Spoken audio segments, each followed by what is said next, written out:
11장과 12장에 이어서 13장의 말씀을 보고 있습니다.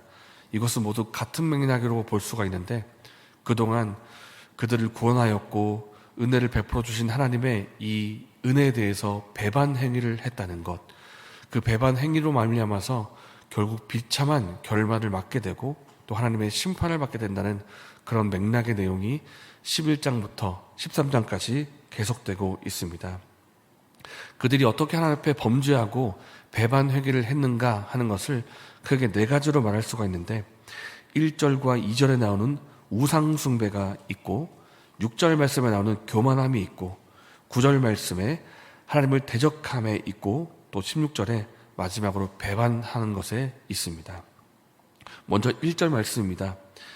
에브라임이라는 표현을 쓰고 계시는데, 하나님께서 이 에브라임은 12지파 가운데 하나이고 또 12지파 중에서 가장 큰 영향력을 행사한 지파이기도 합니다. 그리고 동시에 여호수아, 이스라엘 백성들을 가나안 땅으로 이끌었던 여호수아가 속한 지파이기도 합니다. 영향력이 아주 큰 지파인데, 하나님께서 이 지파를 언급하시는 것은 이 에브라임을 대표로 한 이스라엘 백성 전체를 말하고 계시는 것입니다. 단순히 한 지파만 말하는 것이 아니고, 이 지파가 말할 때 주위 사람들이 두려워 떨었다라고 말할 정도로 에브라임의 지파가 영향력이 컸다는 것인데, 이것은 또한 이스라엘 백성, 이스라엘 나라의 영향력이 컸다라고 볼 수도 있는 것입니다. 이스라엘이 하나님의 은혜를 받고 하나님의 도우심을 받아서 강성하게 되고 영향력이 참 컸었는데, 그런데 결국 교만하여졌다, 우상을 숭배했다, 이렇게 말씀하고 계시는 것입니다. 에브라임이 스스로 높아지더니 결국은 하나님을 배반하고 바알을 따르고 범죄하였다, 이렇게 1절에 말씀하고 있습니다. 하나님께서 바알을 언급하시는데, 이 바알이라는 우상은요, 과거로부터 있었던 아주 오래된 우상이기도 합니다. 이스라엘 백성들이 바알을 따랐다가 비참한 결말을 맞게 되고, 고통 중에 하나님께 구원을 부르짖고 또 구원을 받는 역사, 이 패턴이 계속 반복되었던 시절이 있었습니다. 바로 사사기인데, 이 사사기 시대 내내 구했고 우상 숭배했던 것이 바로 바알 우상입니다. 그들이 바알을 따르고 또 우상으로 말미암아 비참한 결과를 맞게 되자 고통 가운데 울부짖고 또 구원을 받는 이 패턴이 반복이 되는데, 하나님께서 사사를 보내서 구원하셨습니다. 그 사사 가운데 하나가 바로 기드온인데, 기드온 사사의 별명 중에 하나가 바로 여룻바알입니다. 여룻바알.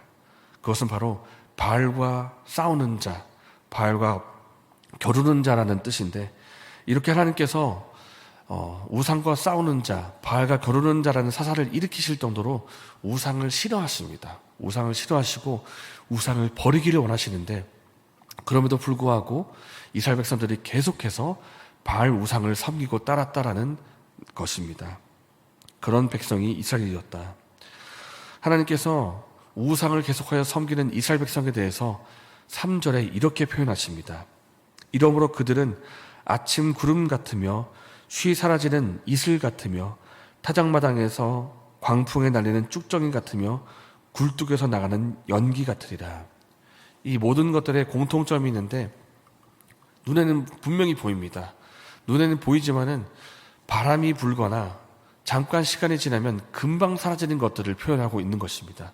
연기, 쭉정이, 구름, 모두 다 그런 것들인데, 우상을 섬기는 그들이 얼마나 허망한 결과를 맞게 될 것인지, 그리고 또 우상 자체가 얼마나 허망한 것인지를 말씀하는 내용입니다. 그들이 얼마나 사라지는 것들을 붙잡고 있는가, 그 결과가 얼마나 사라지게 될 것인가 라는 것입니다. 그래서 이렇게 너희들이 허망한 것들을 쫓고 있다, 그리고 너희 결말도 험하게 될 것이다 라는 것을 말씀하고 있는데, 하나님께서 이 우상 숭배하는 것들 죄를 지적하신 후에 정말 하고 싶은 말씀이 4절 말씀에 나와 있습니다. 함께 4절의 말씀을 읽겠습니다. 그러나 애굽 땅에 있을 때부터 나는 내 하나님 여호와라. 나밖에 내가 다른 신을 알지 말 것이라. 나 외에는 구원자가 없느니라. 이것은 단순히 말씀하시는 내용이 아니라 정말 한맺히고 어떻게 보면 질투와 진노가 담긴 말씀이라고 할 수가 있습니다. 내가 그렇게 너희를 향해서 나 외에는 구원자가 없다, 나 외에는 하나님이 없다 절절히 말씀하고 있는 이 말씀을 다시 한번 말씀하시는 것입니다. 나 외에는 너희를 구원할 존재가 없다, 나 외에는 너희의 도움이 없다라는 것을 강조하는 말씀인데, 그러니까 너희들이 다른 신, 다른 우상을 알지도 말고 섬기지도 말라라는 것을 다시 한번 강조해서 말씀하시는 것입니다. 하나님이 사실 엄청 화가 나셨습니다. 그토록 얘기했는데 그렇게도 우상을 섬기냐, 이렇게 화가 나셔가지고 질투하고 그리고 화가 나신 상태에서 말씀을 하시는데, 7절과 8절 말씀에 화가 난 상태에서 맹수에 비유해서 말씀하십니다. 그러므로 내가 그들에게 사자 같고 길가에서 기다리는 표범 같으니라. 내가 새끼 잃은 곰같이 그들을 만나 그 염통 거풀을 찢고 거기서 암사자같이 그들을 삼키리라. 들짐승이 그들을 찢으리라. 이렇게 맹수들이 나오는데 하나같이 만나기만 하면 금방 찢을 것처럼 정말 으르렁거리고 있는 맹수들입니다. 기다리고 있습니다. 목표물을. 그런 것처럼 하나님께서 지금 화가 나셔가지고 이스라엘 백성을 그렇게 쳐다보고 있다는 뜻인데, 너희들이 어떻게 그렇게 지금까지 구원을 베풀고 은혜를 베푸는 하나님을 배반하고 우상을 쫓고 있느냐. 내가 너희에게 심판을 내릴 것이고 너희가 결국 비참한 결과를 맞이하게 될 것이다 라는 것을 맹수에 비유해서 말씀하시는 내용입니다.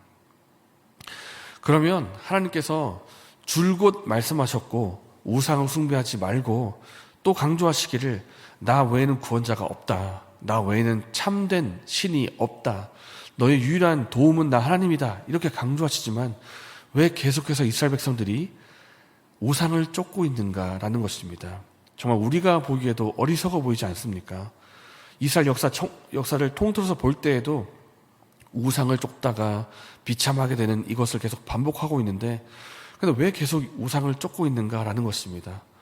그 이유는 이스라엘 백성들에게 믿음이 없기 때문이고 또 유혹을 받기 때문인데, 말하자면 이것입니다. 하나님은 눈에 보이지 않지만 우상은 눈에 보이고, 사람의 눈에 보이기에 너무 화려하고 금칠이 돼 있기 때문에 너무 눈길을 끌고 유혹이 되고 나에게 무언가 해줄 것처럼 기대하기 때문입니다. 그 당시에 바알과 아세라, 주의 여러 그 우상들은 농경사회를 했던 그들의 생활과 다 관계가 있는 우상들입니다.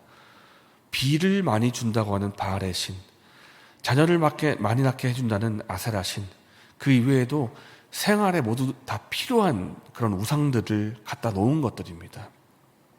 하나님은 눈에 보이지 않습니다.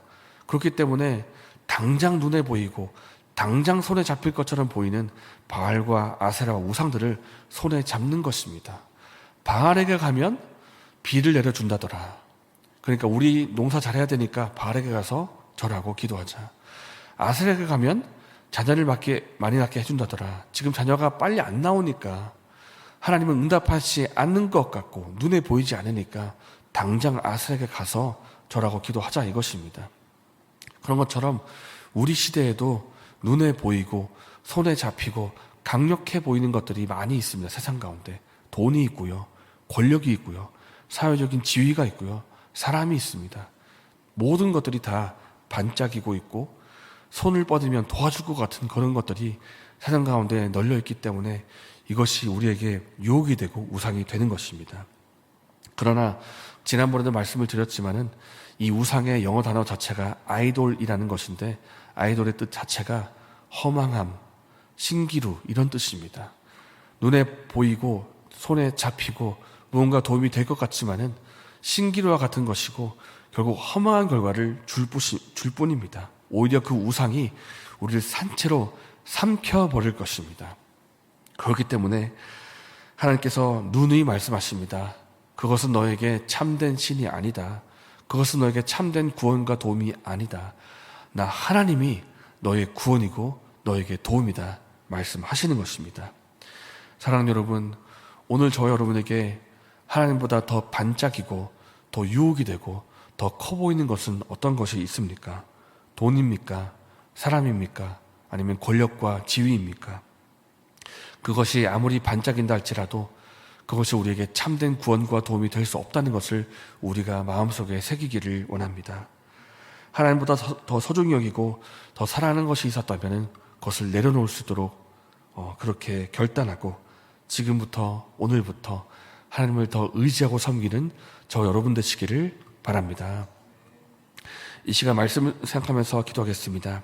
하나님, 우리 마음속에 은근히 유혹이 되고 우리 마음속에 은근히 우상이 되는 것들을 우리가 직면하게 하시고 버릴 수 있도록 도와주셔서 우리의 유일한 구원과 유일한 도움이 되시는 하나님을 의지하고 섬기는 오늘 하루 한 주간이 되게 하여 주셔서 이렇게 기도하시고 개인적인 제목을 기도하신 후에 자유롭게 돌아가시겠습니다.